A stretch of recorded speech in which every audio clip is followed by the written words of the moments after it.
and dreams in our eyes. The crowds roar like a storm on the wind. We're the underdogs fighting again.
Hey guys, good evening and welcome to another edition of Stateside Footy. And God damn it, every single time I see that intro, it just makes me want Jermaine Jones on this football team more and more and more. God, only if we only had a dude like Jermaine Jones. Anyways, I digress. First and foremost, man, I hope you guys have had a wonderful weekend. I know that it was kind of a trying weekend for me, kind of getting over a cold. And you can kind of hear it in my voice right now, but that shit happens when you get old, man. Nobody gives you a memo, nobody gives you an email and tells you that shit just gets difficult when you get old. But I digress. It's not about my problems. It's about Mauricio Pochettino's problems tonight. And by the way, before we get into the roster prediction, make sure you hit the like and subscribe buttons because, God damn it, this channel is growing, and I do want to thank everybody that has already subbed. But to those that will sub in the future, man, let me just tell you is that I try to do my best with programming on this channel. Obviously, this is all about the U.S. men's national team, U.S. soccer as a whole, and I like talking about it. So we're going to line up guests that kind of emphasize that as well, too. So make sure you hit the like and subscribe buttons. All right, so the October window is going to be upon us pretty quick. And I would probably say that roster is probably going to drop on Tuesday. And of course, we have a guest on Tuesday night. And of course, as soon as I actually get the confirmation, I'll let everybody know. Pretty good guest. So we'll probably be going over that. But tonight, I'm going to predict the USMNT roster for October. And as we know, Mauricio Pochettino has said that the experimentation with Major League Soccer is over. Now, a lot of people will probably assume, all right, great, cool, 24 guys from Europe. Let's bring it on. Whoa, let's pump the brakes. Because unfortunately, we have a goalkeeper depth chart that exclusively plays in Major League Soccer. So there's going to be at least 2 that are going to be on this roster that call MLS their homes, if not 3, most likely 4.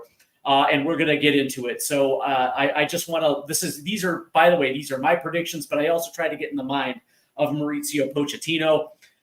So let's go ahead and get into it, man. Before we do, I got to say what's up to my guy, Nate Holloway, man.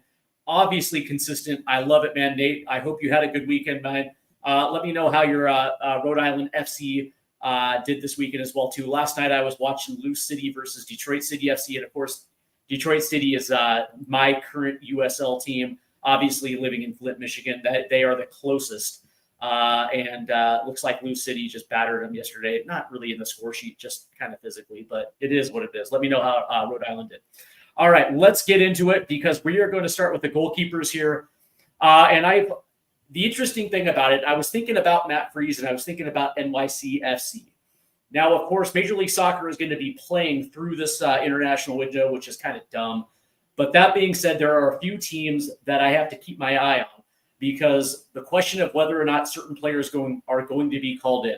And Matt Freese was one of these guys because NYCFC currently right now sits in 3rd in the Eastern Conference, already clinched a playoff spot, and they're sitting on 56 points, right along with Inter Miami, and of course 3 points behind our Charlotte FC. So the question is, does NYCFC care about letting Matt Freese go to the U.S. camp? Or let me rephrase that. Do they care about hanging on to the third seed, understanding that they're going to be in the playoffs regardless? That is something that I probably would think that I don't think they give a shit exactly where they're seeding as long as they're in the big dance. So for me, the U.S. number 1 is going to be in. I think Matt Turner is going to be in as well. Obviously, the New England Revolution are not going to be in the playoffs. And of course, I think as of right now, Matt Turner is probably the number 2.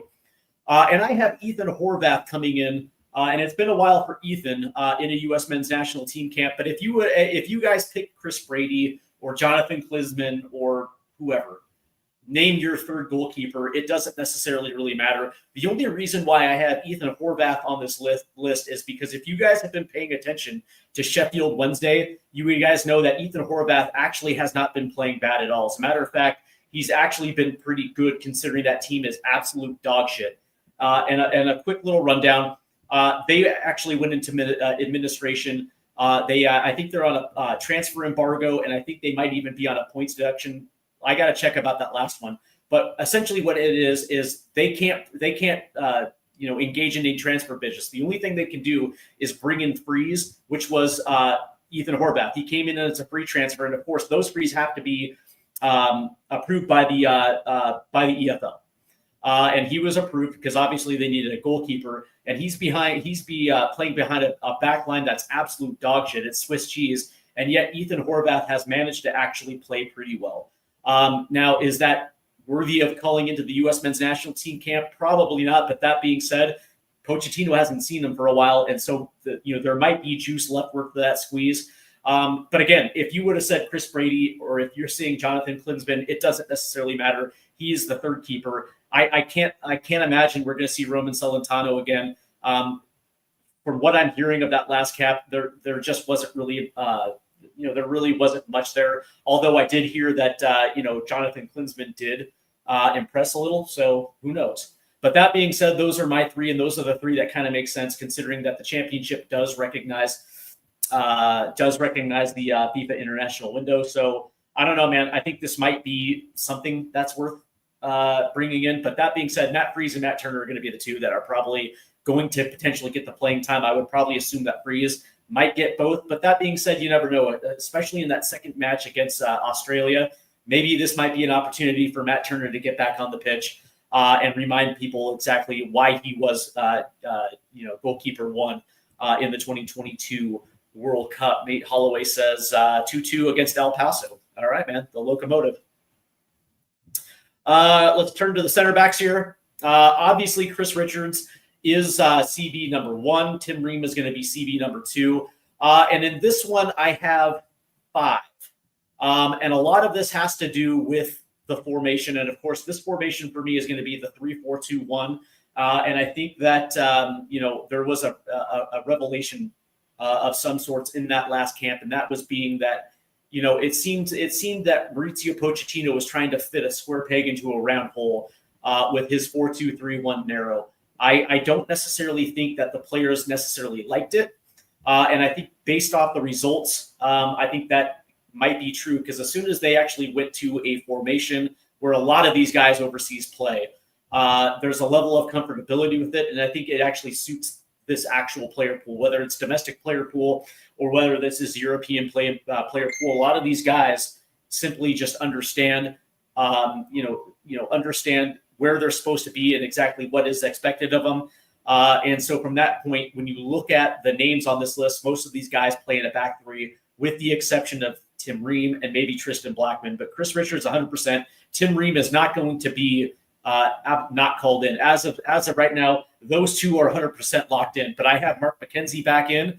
And I think this is time for Mark McKenzie to potentially get some playing time with both Chris Richards and Tim Ream, because Mark McKenzie is actually, don't get me wrong, Toulouse is not that great of a Ligue 1 team. But that being said, like over the course of the last 4 or 5 weeks, his game has actually steadily improved a little bit. And of course, he plays on the right side of a back 3. But that being said, it wouldn't be all of that. I don't think it would be that big of a deal if he plays centrally in a back three with Chris Richards on the right and Tim Ream on the left. I don't think it's going to leave him necessarily exposed because, of course, both Tim Ream and Chris Richards can occupy some space a little bit more centrally. I also have Nokai Banks back in.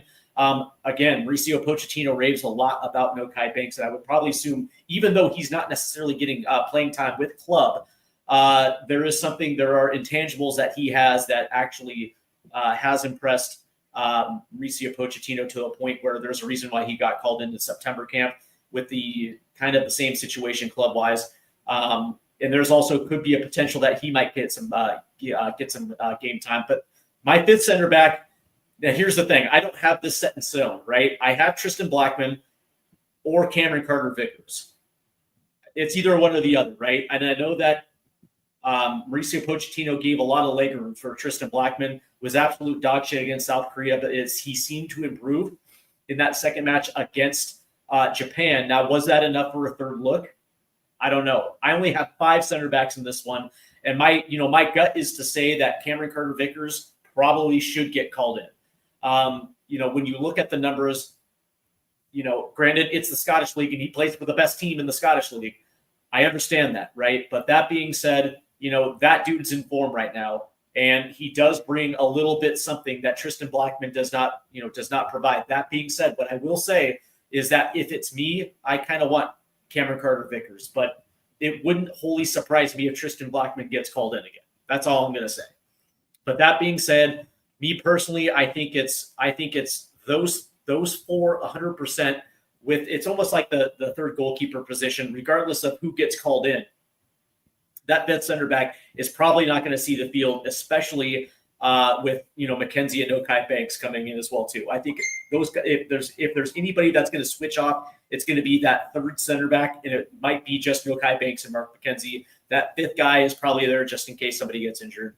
But that being said, me personally, I'd rather see Cameron Carter-Vickers, and I would like to leave Tristan Blackman back with Vancouver. But that being said, during this window, Vancouver plays Orlando City, and when you look at the standings in the Western Conference, Vancouver's got the number 2 sewn up right now, except they're all level on points with San Diego, so they might be fighting for that number 1, and maybe that might keep Tristan Blackman back, but it also might not. Let's turn to the fullbacks now because obviously, Anthony Robinson is going to be a lock for the World Cup roster. I don't think that is a far-fetched statement, but for this window specifically, it's a maybe for me because yes, he did get a start within the last week and a half, but that being said, he's still dealing with that knee injury. He had surgery last May.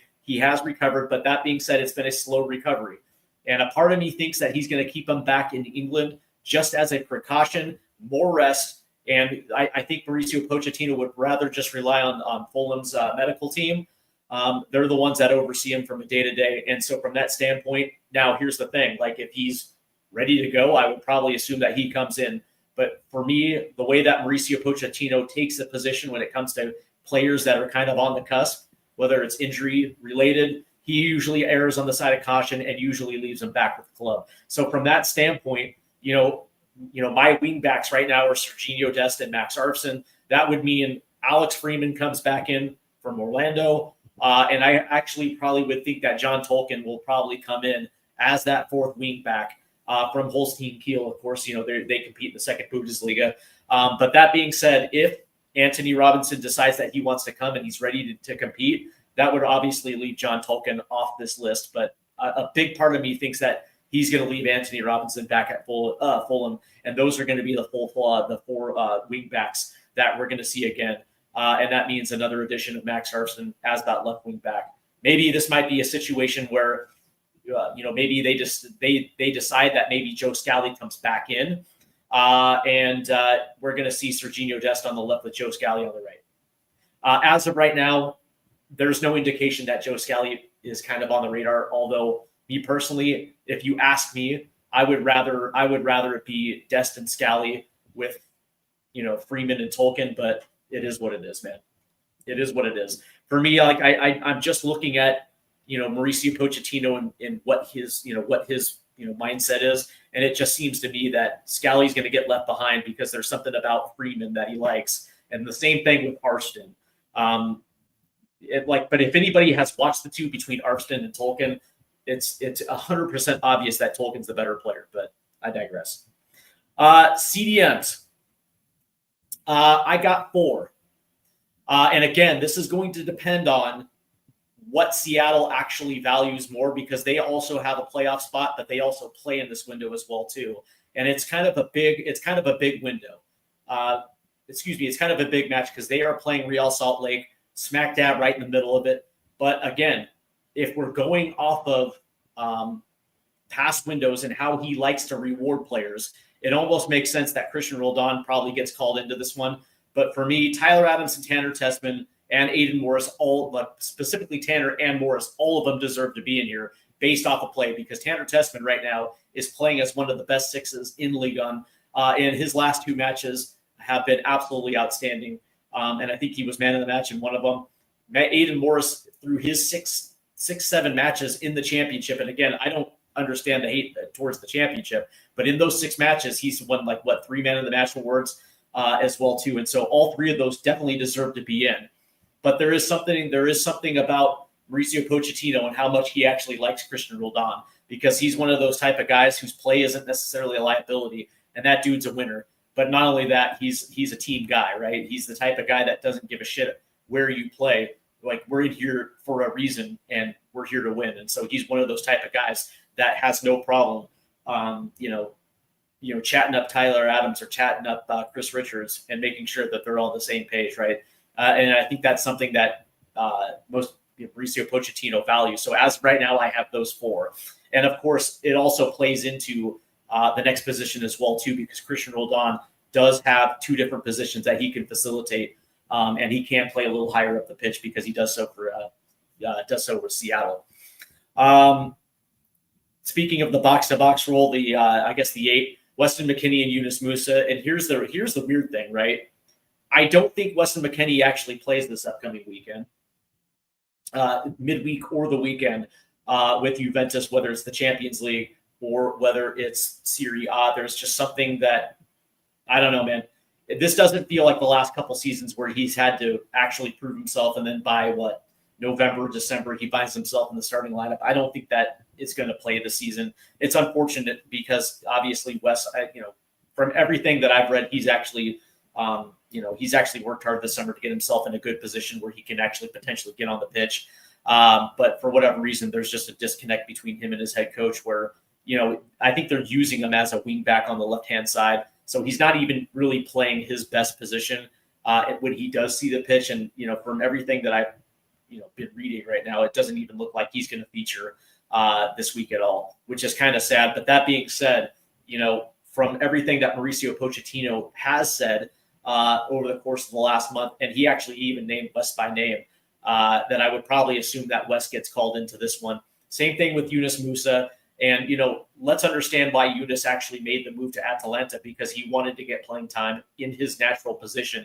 He did not want to be in a position where he's bouncing around, right? He just wanted to focus on his best position. What's unfortunate about it is, Atlanta, they're starting their captain starts in his position, making it incredibly hard for Yunus to actually get minutes. He does get some minutes, but it is what it is, right? So Yunus has an uphill battle to climb to get regular minutes at Atlanta. Excuse me. But that being said, when it comes to the October window, I can see both of those guys being called in. Now, exactly how they're actually going to get deployed is going to be something different. Now, if Mauricio decides to turn back to the 4-2-3-1, playing that narrow, then obviously you would see one of either Tyler Adams and Weston McKennie or Tanner Tessman and Yunus Musa. Maybe that's the plan. But that being said, I mean, this is based on a formation that I think that Pochettino is going to roll us. So it's going to be interesting to see exactly how these two are going to be deployed, or maybe it's going to be a formation switch at half. Who knows? But I definitely have those two on the roster. Turning to the 10s, I have 4, and I do have Gio Reyna included into this one because I think it's time. Gio actually has made the move. I think he's situated a little bit, but that being said, you kind of have to see exactly how he integrates, how he Pochettino, brings him in and how he ingratiates himself back into the roster. It's going to be interesting to see exactly how that looks, right? But for me, especially if they're being deployed with a back 3 and 2 high 10s, then obviously it's going to be Christian and Malik. With Gio Reyna and Alex Zendejas, and I think Zendejas has climbed his way into the depth chart. And when you look at his club form right now, great googly moogly, man. Zendejas has been on fire for Club America, and he's been playing pretty well, well to a point where I don't think his exclusion makes a lot of sense at this point. And for me, it just makes 100% sense. But that being said, against Ecuador, it's going to be Malik Tillman and Christian Pulisic playing in those roles. Speaking of the striker roles, obviously it kind of goes without saying. Flo Balogun and Ricardo Pepi should 100% get called in, and I would like to see different versions of that back 3 with Flo Balogun in the first match, and then Ricardo Pepi in the second. But here's the other thing: I have Haji Wright on my list this go round, and this is no disrespect to Josh Sargent. I like Josh, and I think Josh is going to do what Josh does at the club level. Maybe, I don't know. Have you guys been paying attention to Norwich City the last couple of weeks? Great googly moogly. They're not good at all. But that being said, Haji Wright has been absolutely on fire. I think now through 6 weeks of the championship, I think Haji has scored in 5, and he is absolutely on fire right now. And of course, he's no longer playing on the left. He's actually now in Frank Lampard's in his system, he is the target 9, and I think he's been benefiting from that switch. There's no need to play him off the left, but he's also has that in his locker as well too. So if there is going to be a formation switch back to an attacking 3, if you want to play him on the left, you can, especially if you want to play Christian underneath the primary striker.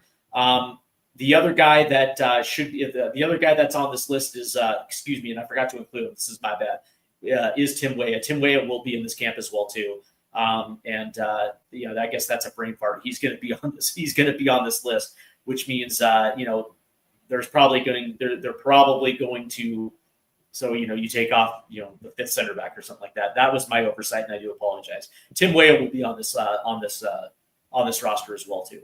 But that being said, man, it's going to be interesting to see exactly the formation that they choose against Ecuador, right? Because if you're going to bring in a Tim Weah and a Haji Wright, you would probably assume that it's going to be an attacking 3 because if you're going to go with a formation that has a Flo Balogun and you're trying to figure out how these pieces work, especially if you bring in a Wes or a Eunice, right? You're probably going to see a 4-2-3-1 because that's the only way that you're going to be able to make these pieces fit, unless in a back 3 system, instead of playing 2 low 6s, you actually have you have Wes and then you have a guy like Tyler Adams. So if you want to play it that way, you can, and that way you get one of your better players on the pitch. But that means you're excluding Timmy Weah and you're excluding Haji Wright.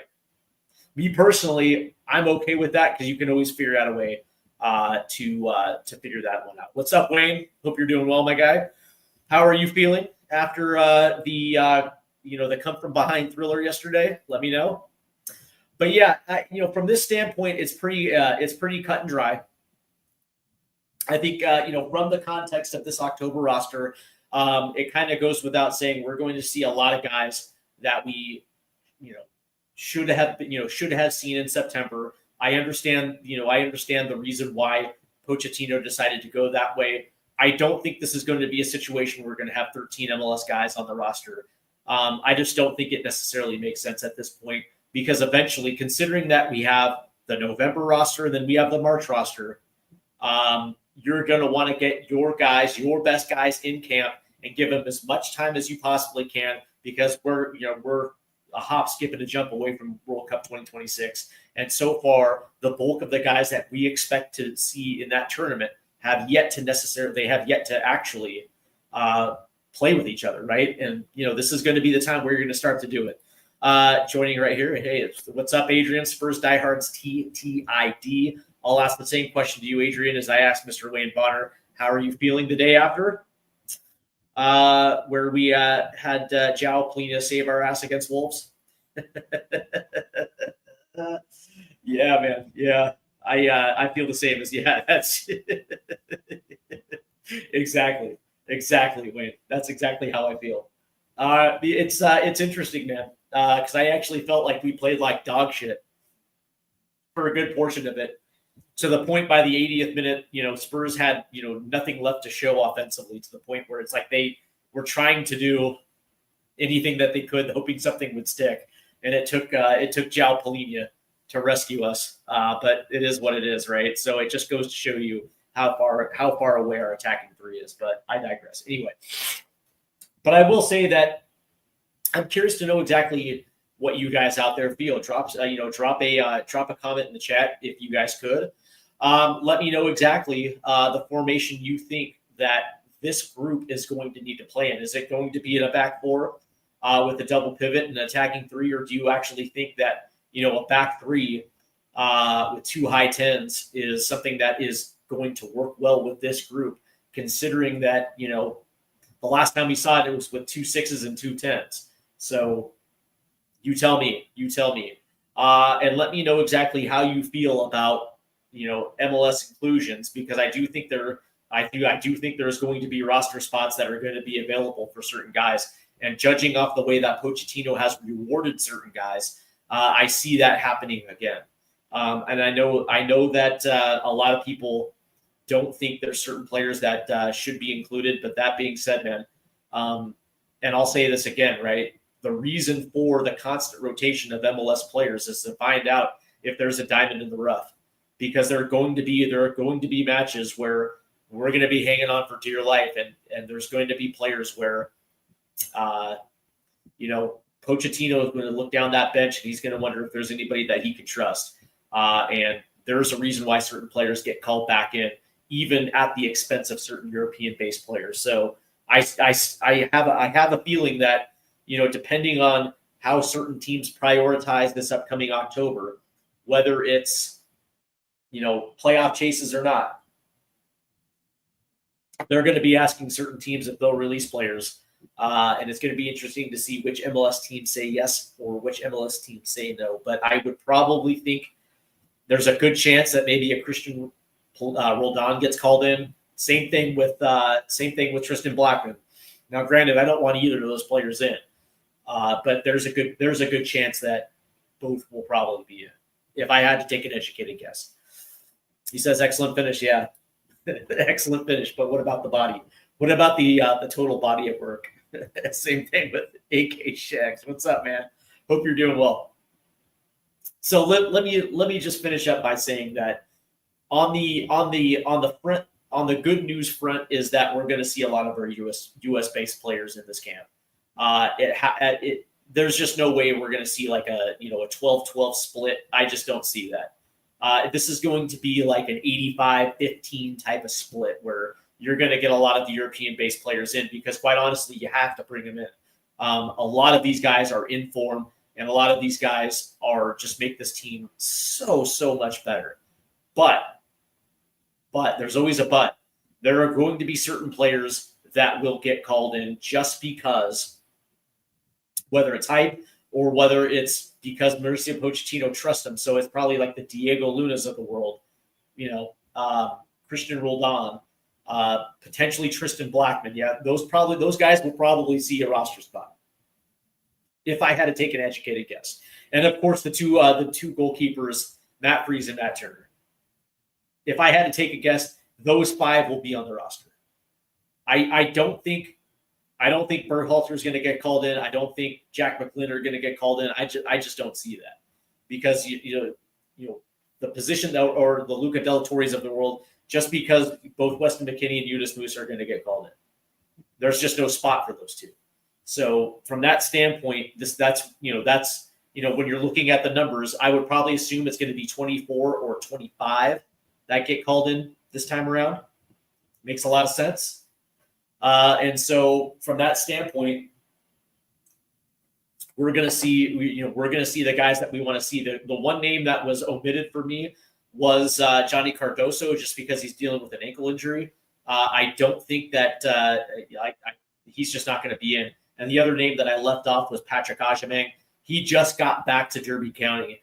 And I think it was yesterday against Wrexham. They played up in Wales. And I think he got 65 minutes, somewhere between 65 and 70 minutes yesterday. And he had an assist yesterday.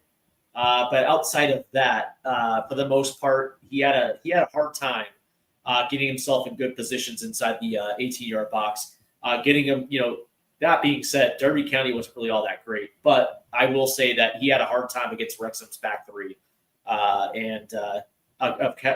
course, he's just getting back in the swing of things. And I can't imagine that Patrick Ajamang is going to get called in, just considering everything that, Pochettino stated from the beginning, where it's all about minutes and it's all about form and all these different type of metrics. So if that's the case, we probably won't see Ajamang. Instead, we'll see a guy like Haji Wright. So that's going to do it for me. And I want to thank all those guys who tuned into the chat. I want to thank everybody for tuning in as well, whether it's X or YouTube or whatever the case may be. We will be back tomorrow at 6 o'clock as we do our weekend roundup, USMNT Yanks Abroad, as we recap the entire weekend that was for USMNT players. And on Tuesday, we are back with a good guest.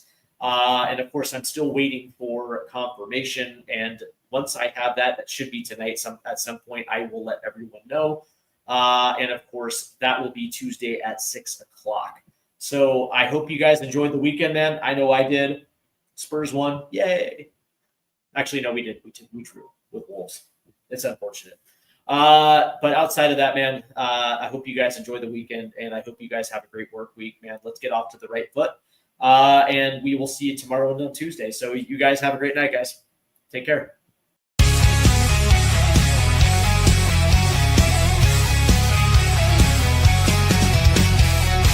Rusted goalposts under fading skies,